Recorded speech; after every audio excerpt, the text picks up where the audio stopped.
This question seems like it's going to be a lot, but it's really, really simple, mostly because it's testing like the most fundamental, important idea for any survey question on any SAT. So if you got this wrong, this is still going to be a great review of the most important idea that you need to keep in mind as you do future questions that are kind of like this. So I know it's a survey because it says the word. So, use that as a guide from the start. So what does it say? A polling agency recently surveyed 1,000 adults who were selected at random from a large city and asked each of the adults, are you satisfied with the quality of air in the city? Of those surveyed, 78% responded that they were satisfied with the quality of air in the city. Based on the results of the survey, which of the following statements must be true? So there's one good thing about this survey. They're using random adults, so that's good, right? We want random samples, usually that represent the population. So that's a good thing. It means it helps to prevent bias. But let's look at these answer choices, right? It must be true. Must, without exception. Of all the adults in the city, 78% are satisfied with the quality of air in the city. Well, that's what the poll says. But the poll is only 1,000 people. The city is larger than that, right? It's a large city. So large cities are going to have more than 1,000 people. So we don't know if it's exactly going to be 78%. It could be, but surveys aren't perfect, right? They are trying to guess about what people think, but they're kind of just a guess. And the only way to know for sure would be to ask every single person in the city, which is just not possible. So right here, we're getting the heart of the problem, is that surveys are a guess at what people think, and we can make that guess more accurate, but it is never going to be 100% accurate because there's always the chance that we just kind of ask the wrong people.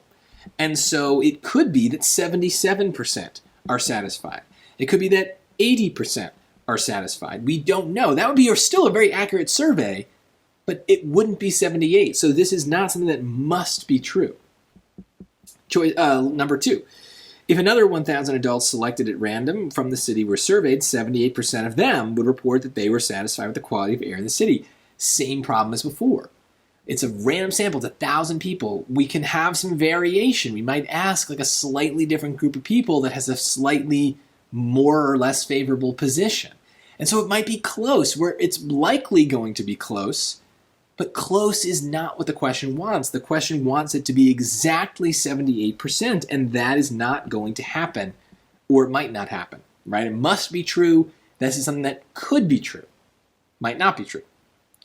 And number 3, if 1,000 adults selected at random from a different city, well, that's really a big problem because that is just beyond what the survey originally said. If they were surveyed, 78% of them would report that they are satisfied with the quality of the air in their city. This is really bad. It's still wrong, just like the others, but it's really bad because it's moving beyond even what we were surveying, right? So the most important ideas for survey questions is stick to what's being asked and don't make assumptions beyond that or inferences beyond that. That's kind of about number 3. And also know that surveys are not accurate, right? There is this idea that there is a margin of error. Right? We talk about political polls. We hear that in the news all the time, and they always say plus or minus 3%, right? Which means we think this is who people are going to vote for. But just based on random kind of luck, we may be off.